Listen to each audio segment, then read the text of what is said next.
हरे कृष्णा। तो हम लोग सुने थे कि कितना एक साधु को सोना चाहिए, कितना खाना चाहिए। तो इस थोड़ा डिटेल से और भगवान बता रहे हैं कि कितना क्या करना चाहिए, कैसा रेगुलेट होना चाहिए, नियमित होना चाहिए हर कुछ कार्य करने में।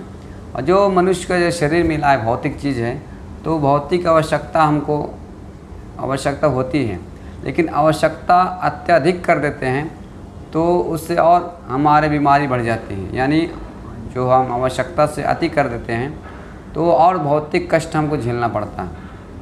अभी जो देख रहे हैं कलयुग में कितने लोग, और जैसे अभी मान के लिए एक ज़मीन है, उसमें थोड़े से ज़मीन में ज़्यादा उपज करने के लिए सोचते हैं कि मैं इतना ही ज़मीन में बहुत ज़्यादा उत्पाद करूं। तो अलग अलग केमिकल ये वो डाल के पूरा उत्पादन बढ़ाना चाहते हैं, लेकिन वो ऐसा करते करते वो सब्जी भी चाहे कुछ भी हो, उत्पादन बिगड़ भी जाता है और टेस्टिंग भी नहीं रहता है, और वो बीमारी का जहर बन जाता है वो जो भी उत्पाद बनाता है केमिकल डाल के। और इस प्रकार से वो ज़मीन जो है वो बंजर हो जाती है फिर अंत में। तो हम लोग क्या करते हैं, अति करना चाहते हैं। जैसे खाना भी है, कुछ भी खा लेते हैं, जो भी मिलता है वो भी, तो अति हो जाता है। जैसे अभी संतान भी उत्पन्न करना हो तो पशु जैसा कर लेते हैं, जहाँ चाहो वहाँ रहो, वहाँ पशु जैसा जैसा करते हैं वैसे रास्ते पे वैसा कर लेते हैं। तो ये सब माना किए हैं यहाँ पे। अति करने से करना है लेकिन अति नहीं करना है। तो इसीलिए हम चर्चा भी करने जा रहे हैं। अभी हम लोग चर्चा किए तो उससे और थोड़ा सा व्याख्या करेंगे अच्छा से। तो श्लोक नंबर जो है 17 है और अध्याय 6 है श्रीमद् भगवद गीता यथारूप से। युक्ताहार विहारस्य युक्तचेष्टस्य कर्मसु युक्तस्वप्न अबोधस्य योगो भवति दुःखः। अनुवाद: जो खाने, सोने, अमोद प्रमोद तथा काम करने की आदतों में नियमित रहता है वह योग अभ्यास द्वारा समस्त भौतिक क्लेशों को नष्ट कर सकता है। हरे कृष्णा। तो यहाँ बता रहे युक्त आहार विहारस्य। युक्त मतलब नियमित, आहार मतलब खाना, और विहार मतलब जो हमारे आवश्यकता होती है, जैसे मैथुन करना, चाहे एंजॉय करना, इंद्रिय तृप्ति करना। शरीर है तो हमको आवश्यकता पड़ती है, लेकिन एक नियमित होने के लिए बता रहे हैं। युक्त आहार विहारस्य, जो भी इंटरटेनमेंट का साधन है उसको हम अति करते हैं। जैसे आँख है, हम बहुत देख देते हैं तो आँख खराब हो सकता है। ज़्यादा सुनने की हम सुन लेते हैं तो कान भी खराब हो सकता है। इस प्रकार से युक्त हम करेंगे, थोड़ा जितना आवश्यकता है उतना हम सुनेंगे, या जितना आवश्यकता है उतना खाएंगे, उतना एंजॉय करेंगे, इंद्रिय तृप्ति भी करेंगे, तो एक रहता है, लिमिट रहता है। तो फिर यहाँ बता रहे हैं कि हम खाना भी, और युक्त आहार विहारस्य युक्त कर्म युक्त चेष्टा से कर्मसु, युक्त चेष्टा से कर्मसु, और उतना काम भी करना है। जैसे मैं बहुत से आज देखे हैं कि 8 घंटा 12 घंटा 10 12 14 घंटा काम करते रहते हैं। उनको पास पूछिए कि भगवद गीता थोड़ा सा लीजिए, पढ़िए, समय नहीं है उसके लिए। 24 घंटा क्या, उसको 48 घंटा भी दे देंगे तो बोलेगा कि नहीं समय नहीं है। तो ऐसा कर्म भी कर रहे हैं आजकल लोग, दिन रात। तो नशे में कुछ लेते हैं और नशे के सुर में इतना कार्य करते हैं। रात भर गाड़ी चलाता है, कश्मीर से लेकर कन्याकुमारी तक, सारे मतलब अनियमित हो गया है। रहना, खाना, सोना, संतान उत्पन्न करना अनियमित हो गया है, इसीलिए ऐसे सारे दुख मिल रहे हैं।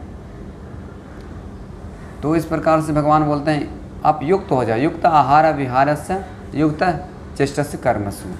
अब जो खाना है, रहना है, माना नहीं कर रहे हैं, लेकिन हमको युक्त होना चाहिए। फिर आगे बोलते हैं युक्त स्वप्न अबोधस्य। युक्त मतलब वो भी सोना और जगना भी युक्त करो। आज क्या हो गया है, पश्चात जगत से इधर भारत में सीख लिए। भारत में तो ऐसा नहीं था, लेकिन अभी भारत में वाले भी सीख लिए हैं कि रात में जगते हैं और दिन में सोते हैं। 10 बजे तक 12 बजे तक सोते रहते हैं, सोच लीजिए। तो ये एक सभ्य इंसान का ये आदत अच्छा नहीं है। ये रात में जगता कौन है, उल्लू जगते हैं, असुर लोग जगते हैं। इसलिए युक्त भगवान बोल रहे हैं युक्त आहार युक्त हो जाओ। युक्त स्वप्न अबोधस्य मतलब सोना और जगना लिमिट करो। जैसे सुबह में जल्दी, शाम को जल्दी सो जाओ और सुबह जल्दी उठना, ताकि ब्रह्म मुहूर्त में हम आध्यात्मिक उन्नति करने के लिए जप करना, भगवत पढ़ना, गीता पढ़ना, भगवान की आरती करना, वो अच्छा बताया गया है ब्रह्म मुहूर्त में। तो इस प्रकार से अगर करते हैं तो योगो भवति दुःखः, ये जो भौतिक कष्ट मिल रहे हैं वो ख़त्म हो जाएंगे। इस चीज़ को हमको भगवान के ऊपर विश्वास रखना चाहिए। आज प्रैक्टिकली देखिए, जो पश्चात जगत में जो जीवन जी रहे थे लोग, श्रील प्रभुपाद गए, उन लोगों को क्या किए, रेगुलेट किए। रेगुलेट, आपको 4 बजे जगना है, 3:30 बजे जगना है तो जगना है, 4:30 बजे मंगल आरती करना है तो करना है, रेगुलेट कर दिए। और धीरे धीरे क्या खाना है, भगवान के प्रसाद ही खाना है, दूसरा कुछ नहीं खाना है, तो रेगुलर हो गए। और उसके करते करते, अभ्यास करते करते फिर हम आध्यात्मिक चेतना हमारा विकसित होती है। तो जो गंदगी चीज़ें हैं, जो चीज़ हम छोड़ दिए थे, उस तरफ हम साइड हो जाता है और अच्छी आदत हमारे गुण विकसित हो जाते हैं। तो कैसे होगा, रेगुलर करने से। युक्त आहार विहारस्य और युक्त चेष्टस्य कर्मसु, हम कार्य करना, सोना, रहना और जगना और सोना, इस प्रकार से हम करेंगे तो योग भवति दुःखः। तो जो योगी है उसका सारे भौतिक जो कष्ट होते हैं दूर हो जाते हैं। अभी एग्जाम्पल देखें, हमारे कोई बोल सकता है कि मैं तो सुना हूँ संत लोग होते हैं 2 घंटा 3 घंटा सोते हैं, वो तो रेगुलर तो नहीं है, उसका क्या होगा।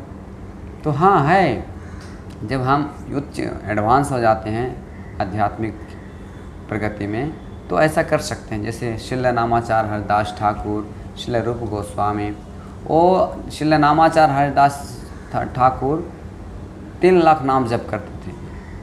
अब सोच ली 3 लाख जप करने में कितना समय लगता है, यानी 24 घंटा में 2 घंटा ही सोते थे, बाकी समय जप ही करते थे।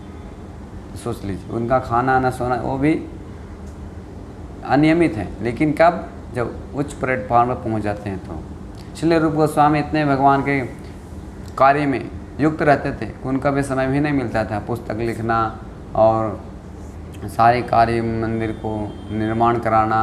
मतलब 24 घंटा भगवान के जो भक्त होते हैं वो कभी समय को व्यर्थ नहीं जाने देते हैं और इंद्रिय तृप्ति में नहीं लगते हैं। इस प्रकार से जब हम युक्त करते करते होते हैं प्रैक्टिस, तब जब हम एडवांस हो जाते हैं तो हम इस नियम से परे हो सकते हैं। नियम में मतलब इस चीज़ से आगे हम बढ़ सकते हैं। आध्यात्मिक जब उन्नति हो जाती है तो हम ऐसा लागू हो सकता है 2 घंटा सोना, 3 घंटा सोना। जब तक हम 2 घंटा, कोई आप भी बोला जाए कि 2 घंटा सोना है आपको, हम नहीं सो पाएंगे। क्यों? क्योंकि हम अभी बद्ध शरीर में पड़े हुए हैं, बद्ध में। इसलिए हम इस विधि को पालन करेंगे। भक्ति जो विधि विधान दिया गया है इस्कॉन की तरफ से, उसको हम पालन करेंगे तो धीरे धीरे हम आध्यात्मिक उन्नति कर सकते हैं और हमारा जीवन सुखमय होगा, आनंदमय होगा। जैसे यहाँ बताया गया है कि भौतिक कष्ट से छुट्टी हो जाएगी। आज भौतिक तो कष्ट मिल रहे हैं संसार में, झगड़ा होना, बाढ़ आना, तूफान आना, हमारे शरीर का कष्ट होना, ये सब सारे हम अनियमित चल रहे हैं, इसीलिए हो रहा है ऐसा। तो रेगुलर होइए और भक्ति में हम रेगुलर होंगे तो बहुत आपको आनंद आएगा और धीरे धीरे हम अपना घर वापस जा सकते हैं। जो हमारा घर आध्यात्मिक जगत में है, भौतिक जगत में फंसे हुए हैं, तो हम आध्यात्मिक जगत में वापस जा सकते हैं। तो यहाँ भगवान ये मैसेज दे रहे हैं कि हमको सबको युक्त होना चाहिए। ठीक है जी। हरे कृष्णा कृष्ण कृष्ण हरे हरे, हरे राम राम राम हरे हरे।